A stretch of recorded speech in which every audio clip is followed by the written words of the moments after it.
Hi, I'm Novel Mike, and this is my opinion. So I was really negative last time, so sorry if that bothered anybody, but this time we're going to be much more positive because since it's 2017 now, let's talk about what games I'm looking most forward to playing in 2017. So for these games are confirmed releases, at least at the moment, and at very least do not appear to be slipping at all past this year and as a release. So these games are three I've been looking forward to for quite a while, and I just want to just gush about why I'm excited for them. So first one should be pretty obvious if you know I'm a fan of Japanese RPGs, and let's go with Persona 5. So Persona 5 is already out in Japan, so we know it's coming out here. They've delayed it out of February back to April. We are getting dual audio, which is kind of nice, although it's kind of bullshit reason to actually delay the game. This game I've heard really good things about. I've heard it's got a lot of style, a lot of substance. There's a good story. Whole package is really good from all the previews I've seen from people who play the Japanese version and otherwise. And I am really excited for the game. And it's Persona, and I loved Persona 3, and I absolutely adored Persona 4. So yeah, more Persona is always a good thing in my eyes. And the thing that really strikes a chord with me for this game is it really does feel like a proper sequel. I know what I'm talking about, like XCOM 2 and some of these other games where I've felt like they don't feel like proper sequels. They feel too samey.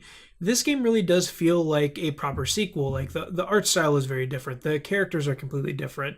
The concept of the game, like, it's still about kids, discovering their persona as teenagers and then using that to quote unquote save the world. But the narrative is different. The way dungeons are designed is different. The way the gameplay is different. It's not the exact same thing as we've been doing. There's different options. There's different roles. There's a lot more variety to everything.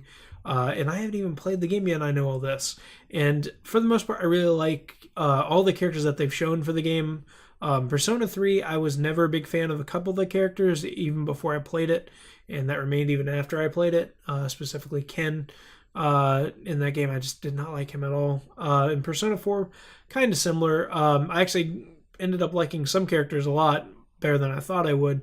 And this game definitely looks like already I'm really liking all the characters right out the gate, and that makes me incredibly happy.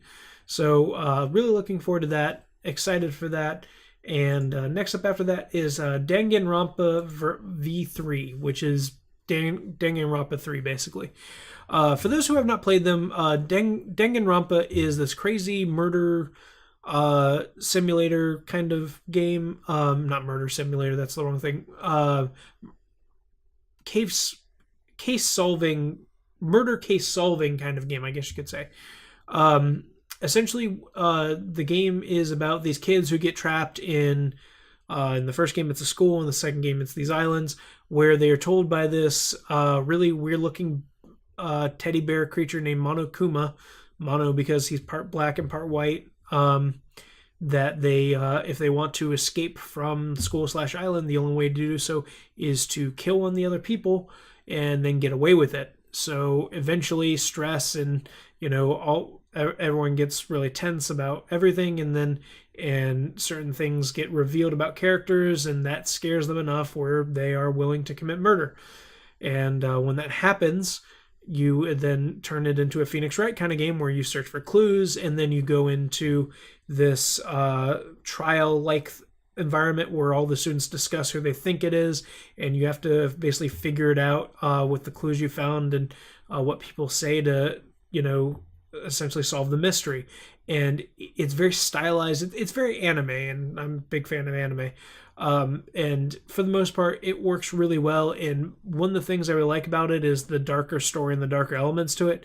The overall plot is kind of bonkers and insane, but it works well enough for what it is. And I don't know exactly what V3 is going to do in terms of that plot.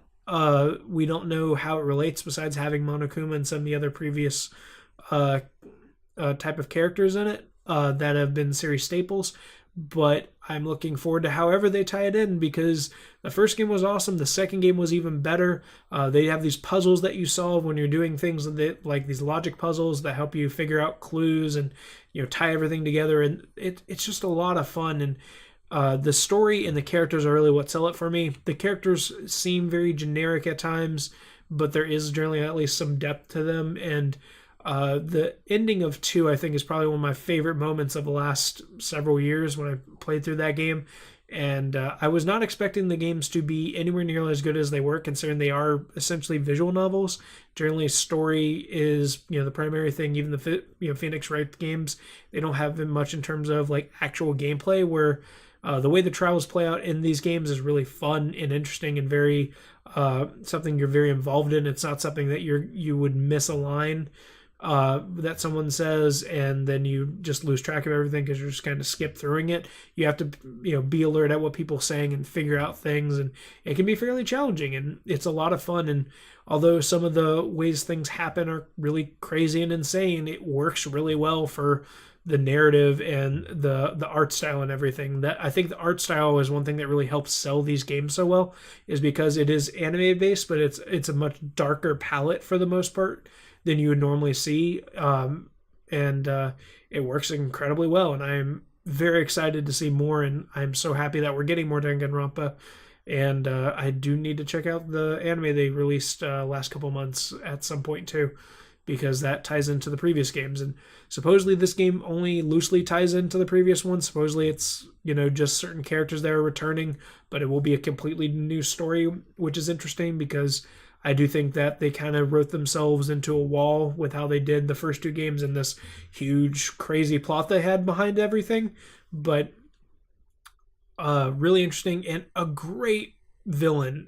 I will not say it in case anyone ever intends to pick these games up, but the real villain behind these games is awesome. And I really liked how they used that, especially in the second game, where it didn't seem like it would be what it was and how it played out. But really happy about that, and really excited for that. That was like the only one that doesn't have a confirmed like even month or like what time it's coming out, because it's coming out in January in Japan. But I'm sure it will come out mid to fall next year, and I will be ready for it when it does.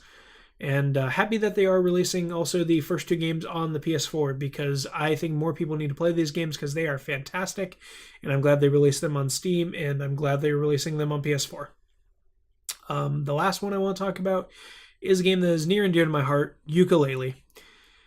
I backed this game, much like Mighty Number 9, and unlike Mighty Number 9, this game looks fantastic. Everything I've seen on this game looks absolutely outstanding. The gameplay looks great. It is very much Banjo-Kazooie 3 with different characters and, different story and all that, but it is in every way Banjo-Kazooie 3, what I would expect from Banjo-Kazooie 3, and I'm so happy for that, because that is a hole that has essentially been not filled for me in so many years. Like, I like 3D Mario games a lot, and since Galaxy 2 we haven't had a proper one. I don't think 3D World or 3D Land is a proper 3D Mario game. Not these big adventures in these huge worlds, that kind of thing. And that is definitely what Yooka-Laylee is. And even if Nintendo isn't going to do that themselves with their Mario game on Switch, I am happy to know that at the very least someone is filling that void, because we need more 3D platforms like that, because it is a huge genre. It works really well for kids, and that's who you want to, induct more people into gaming. And, it's one of those things, like, they just have so much appeal, and there's such a great team behind it. And I'm so happy to see that Playtonic is truly committed to this and all the things that they've done with it. Like, not just the people that they've got working on it, but, some of the extra characters they're putting into it, like Shovel Knight. That's so awesome. I really need to play Shovel Knight at some point. Another game I have not played yet. I own it. I have not played it. And I'm so excited for that game. And like I said, I backed it, and I just cannot wait to see what they do with it. I am so looking forward to when it releases, and I expect a lot of videos on that one. I expect a lot of videos probably on 3 of these. But certainly Yooka-Laylee. I will be playing the living hell out of that game, and I may, if I'm streaming at that point, you will certainly expect to see me streaming it. I think I actually streamed the Toy Box mode for a little bit when that first came out. But anyway, I'm Novel Mike. Thank you for watching. I hope you guys like all these little awards I gave. I don't think I'm going to do this every year, but I've wanted to do something that, worked for a couple different reasons. And this seemed like something fun to do that I hadn't really done necessarily before. And I like the idea of just, instead of doing nominees and this is the thing that wins, I like just talking about multiple things that I really liked. And I could have added more to each one, but honestly, I thought 3 was enough, especially when some of these videos like go for 15 minutes anyway. Just talking about 3 games. God, imagine how long they'd be if I went to 5 or more. I do tend to talk a lot, so I am sorry on that effort or on that front. But anyway, I hope you guys have enjoyed these, and I do want to do another video as well, but I don't know I'm gonna have time to do it, so we'll see what happens. But right now, this is gonna be the end of those. And if you see another thing where I'm talking about 3 specific things, you'll know that's what I'm referring to. But anyway, I'm Novel Mike. Thank you for watching, everybody. Have a great day. Hope you had a great holiday and Happy New Year. Have a great day, everybody. See you later.